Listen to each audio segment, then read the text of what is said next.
So today I'm here with Isaac, and Isaac Barlow is the founder of BusyBusy. And BusyBusy is a partner here at Profit Matters. We do, we're big fans of automation and tools where we can use them. So welcome, Isaac. Great to have you here today. Maybe you could tell us a little bit about the background of BusyBusy. How did you get started? Where did this idea come from?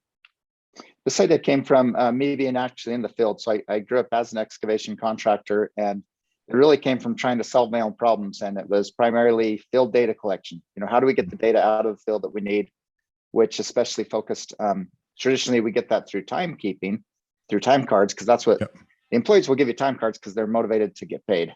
Yeah. So that's why we started with timekeeping is, and then now BusyBusy does time tracking, time allocation to jobs, and it also has expanded to other sorts of field data collection. Nice. And so you're using you're not a payroll company. You're really just doing the tracking of the time, correct? That's correct. We're just tracking the time, but we do have a payroll option that we're releasing in about June of this year. Okay. And so tracking on your phone, is that where they're doing the work? How does that work? Yeah, it's just an app on their phone. They just pull it out and log into their project. They can clock into their project based on the permission that their employer gives them. They can either clock in, clock out just in real time, or they can, do backwards allocation if they've got that kind of permission. So they're not just clocking in, they're also logging into that specific job. Is that correct? That's right. They can log into the job, the task, the machine they're using. Okay. They can even do it. A crew leader can do it for their entire crew. So they can do it based on full crew at the same time. And then the benefit coming out of the back end. I mean, I've written a couple books on lean management, so I love this kind of stuff, because to me, it's always about, it's always about the minutes add up to the minutes add up to millions. I need to write a book called Minutes Add Up to Millions, because most people do not understand that 3 or 4 minutes, 5 minutes here and there, or if you can't track how much time it takes to do a specific task, you can only manage what you measure. So how does BusyBusy help in that? That's really our core focus right there. We use the timekeeping to get that data, but that is our core focus, is getting people the business intelligence or the analytics that they need from the field. So whenever someone clocks in and out and they're allocating their time to a project, we aggregate all that data, pull it together, and give it to you on not only a report that you can process payroll with, but in other ways too, so you can actually budget your job. We allow you to set budgets on your job, track against those budgets, and basically have that job costing data that's so hard to get, which is that the labor data is really the hardest variable data to get for job costing. It absolutely is. So what are the applications? I mean, where are you seeing there's always the right customer? What's the right customer for BusyBusy? On a broad range, the right customer is anybody that's mobile. It's like we even have caterers that use our app, and we have all kinds of different mobile companies that use our app. But who we focus on developing for is the contractor on site. Right. We focus on field data collection on site. So like we have daily reports, we have safety sign off, like were you injured today? So all of our features that we focus on innovation are focused on the construction industry. Got it. That makes total sense. And what kind of results do you expect? What kind of results do people see? Because you've been around for 10 years, right? So what is it that keeps them coming back? It's really at the end of the day, it's the simplicity and the money. The simplicity, we've designed it because I came from the construction field. I know what it's like to be out there and be dirty and covered in concrete and dirt, trying to clock in and use your app. So we designed it to be super simple, to try to be as automated as possible, and to try to give as much controls to supervisors and so forth that we can give. In other words, like for project allocation later, someone clocks in, tags the wrong project, we try to make it to where supervisors can quickly be like, oh no, it should have been this and this and this, right? So the data makes the most, the data is the biggest part of it, but your minutes add up to millions. Yeah. That's the money saving. So typically what happens is if people are using paper time cards, which is the #1 competitor we have, they're losing on average about 45 minutes a day per employee. And that's from the American Payroll Association. That's not us.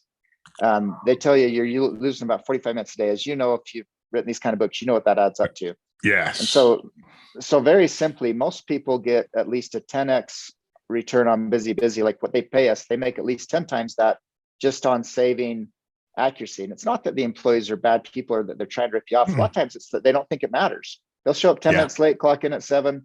They'll leave a few minutes early. They'll take a little bit longer lunch. And when you start giving them a system that actually shows them the time they clocked in and out, then they start actually becoming accountable.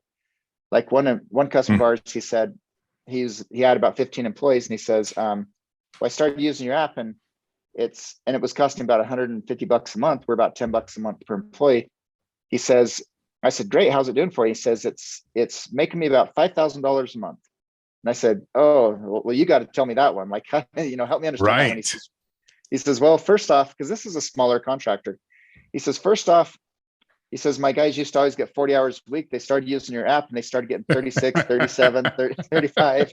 And he says, but then they didn't like that. So they started clocking in at home. And I told them you couldn't clock in at home because our app shows where you clock in at.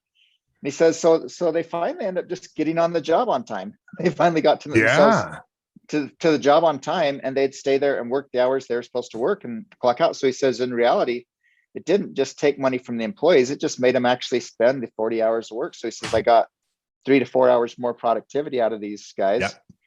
And then the second thing he said it started picking up billables that I was losing.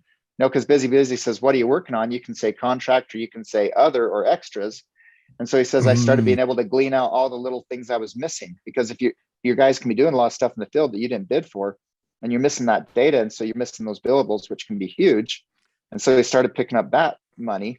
Then lastly, he said, I started learning from the analytics you were giving me which jobs I should be taking and which jobs I shouldn't be taking. I realized I was doing a lot of jobs that I wasn't making money on, because a lot of contractors, that's the way it works, is overall you're like, hey, I'm making money, but you don't realize sometimes that you're making 20% margin on some jobs and you're losing 5% on other jobs, but overall you're making 15. So you feel pretty good about it. And so it just started, and this was a small contract. We have others that have made a lot more than that because they're a lot larger than that using our system. So we figure you could almost guarantee yourself a 10x return on using our system. And you could do way more if you use the data that comes out of the system. Well, this is really good, because one of the things that I talk about all the time is this concept that people only respect what you inspect. And what I mean by that is time and time again, when you're not paying attention, people aren't, it's not that they're taking advantage. It's just that they don't respect the process. So they're playing in the margins of this process. And as soon as we all, as kids, we believed in Santa Claus because it was about accountability. It was like, somebody's watching. If you want to get the reward, you better make sure that your behavior aligns with this specific path. And if you don't do that, then you don't expect the reward, you expect the coal. So that does bring that sense of accountability in when there is this transparency into it. I also really like what you said about tracking what people are working on. I worked with a construction company about 5 years ago, and we were trying to figure out why our margins weren't as good as they should be. And what we found, we had 3 project managers, and they were our most experienced contractors.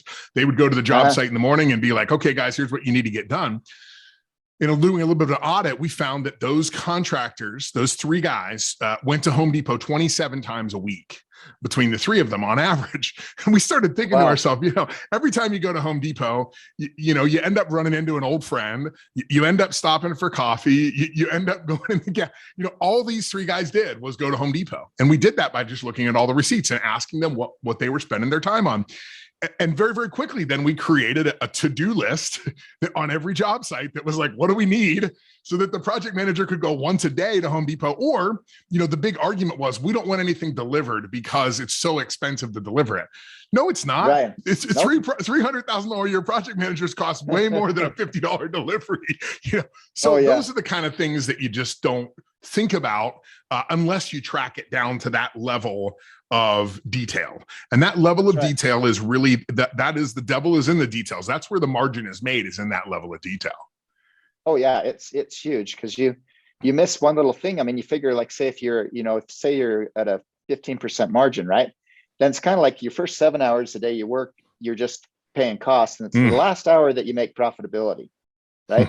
And so if you don't get that last hour of revenue out of the people, or you end up doing it for someone for free and you didn't bill them for it, you lose everything. You sure do. Your margins are just small. Well, and let's be honest, right now, margins are tricky because costs are changing so quickly. That's right. The predictability, and you might even be able to hear it in the background. There's 8 or 10 contractors in my house right now. We have been doing this massive remodel project, and every day it's like, I mean, I had just a couple of weeks ago, I gave a check to a contractor to run and buy materials. We called and got the price of the materials the day before. He goes there, it's $800 difference because the price went up $800 in the day. So I have to give them my credit card over the phone going, yeah, here's for the balance. So if you're not tracking at that level of detail, both on your labor, a lot of people think about labor as a fixed cost. I think it's variable. I think with improvement to your process, you can affect labor costs. You can dramatically change labor costs. And also you can get people focused on the things that make you money. It's like you said about tracking. It's not just about, I'm on the job site. What are the things that you're doing on the job site? How often are you leaving the job site? Are you going to have to chase materials? Finding out those things gives you the business intelligence to be able to change the business that your margins do improve. That's right. It gives you the power to be a manager. Your job as a manager, you're supposed to manage all these processes to create higher profitability, and you need that data to help you understand. We call it highest and best use. When you're thinking about being a leader, what's your highest and best use of time? It's probably not going to the Home Depot. That's right. That is something that anybody can go and do. I've even started to get into tools on job sites when I'm going out and doing my COO work. Like Mosier is a product that I use that does this just amazing measurement, and it does it all on your phone, and it does it via GPS, and you just move the thing and it saves everything and renders a CAD file. And it's like, how many hours does that save? Or like I've started using drones on job sites, and it's like, before I'm walking around trying to figure out what's going on, now in 15 minutes, the guy can give me 8K high definition photos, and I can look. I was joking with somebody last week, and I said, I bet you I can see what's in your garbage cans. And they were like, no, you can't. And we drilled down, and we could literally see that somebody had thrown material in one of the garbage cans. And I'm like, was the material damaged? Why was it put in the garbage can? Who authorized it going in the garbage can? Yeah. So those kind of things, automation and tools are the way that you improve efficiency. And let's just be honest, if you're in a competitive business, which contracting is a competitive business, either if you don't do it, your competitor is going to do it and then eat your lunch. So why not be first to market? You're exactly right. No doubt. That's really incredible. Well, I'm glad to see that you've 10 years you've been working on this. And so what's the future? Where does BusyBusy go in the future? Are you expanding the product offering? Is it more about penetration into the industry? What do you sort of see?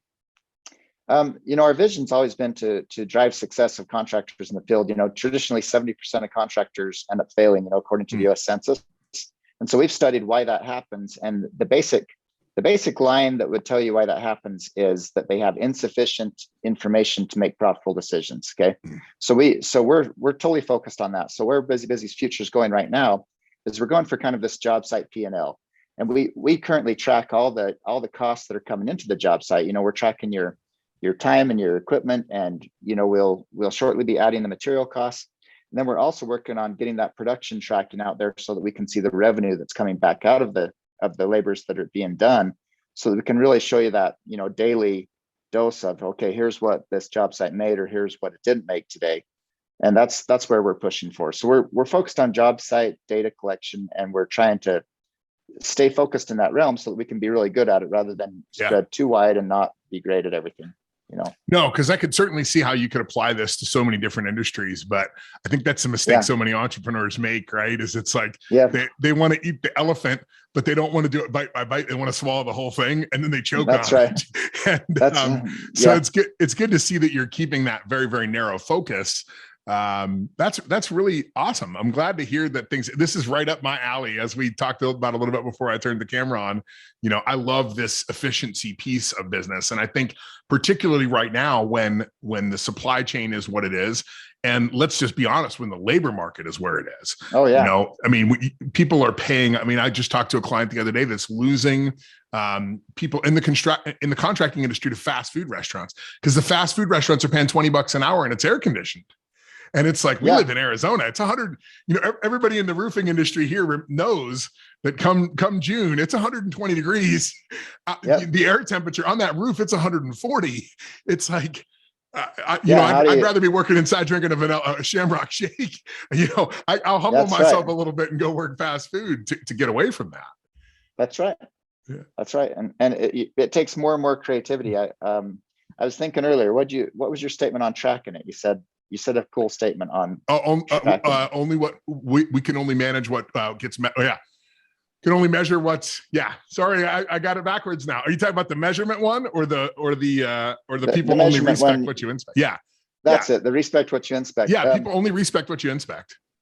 You made me think of something I want to bring it up here is when you take and where you're bringing up the labor market, you take A players, which like you said with the labor market, it's harder and harder to find A players. A players don't like it if you don't inspect them. That's right. They want you to know that they're doing a good job. And so if you're not inspecting, if you're not tracking, and so that they're just kind of blending in with all the B and C players, they don't like that. They want to go somewhere where they can shine and where people know that they are an A player. And when you track them, you can see it, and then you can compliment them, you can reward them, you can bring up their payroll, whatever the case is. But and sometimes, let's be honest. I mean, I think I talked about this in one of our other one of the conversations I had with Ashley. I worked with a big trucking company years ago, and we did a leaderboard, and we were trying to get guys to reduce their mile per gallon by teaching them unique ways to throttle less, to not idle, and try to do all these little different techniques. We put this leaderboard up, and for weeks, this one guy was the bottom of the leaderboard. Every single week, he was bottom. And then one week, he was number one. Next week, he was number one. Next week, he was number one. Finally, management called him in and said, "This is incredible. We have to tell your story." And under pressure, the guy breaks down in tears and admits he's been putting $300 a week of cash out of his own pocket in the gas tank of the truck. There was no motivation at all, except for the leaderboard. He just didn't want to be at the bottom of the leaderboard, and he was willing to put half of his paycheck a week into the truck's tank to get there. So people are motivated by different things. Sometimes it's money, but you are so right. Overachievers are motivated much, much more by recognition than they are by anything else. And that recognition could be a leaderboard. It could be as simple as you going out and saying, "Great work last week. I saw what you did. I saw how much of your time was devoted to the project." That is to them, that they won't leave that environment because that's the environment they thrive in. And everybody else thinks it's a cool, I'll give them a quarter an hour, and they don't care about that. What they care about is the recognition. That's right. That's exactly right. They care that it matters. They want to know that they matter to you. That's true. Yeah. Very cool. Isaac, thank you so much. So people can find out more at BusyBusy.com, right? Or that's the great thing about Profit Matters is we've been working in collaboration with you all because we understand at Profit Matters that it's not just about the bookkeeping, transactional bookkeeping. It's about strategically playing your cards right when it comes to costs and expenses and labor and all these things, and making sure you're tracking both at a macro level as well as a micro level so you can maximize profitability. So if people want to get a hold of you, they can just go to BusyBusy.com. Yep, that's the best way. Or they can download an app right from the App Store, either Google Play or Apple, whichever they're on. Download the app, and you can immediately start connecting using the system. Nice. There's a free version they can use for no cost. It helps them basically replace paper and get used to it. And then the paid version is when you get the business analytics off of it. Amazing. Good stuff.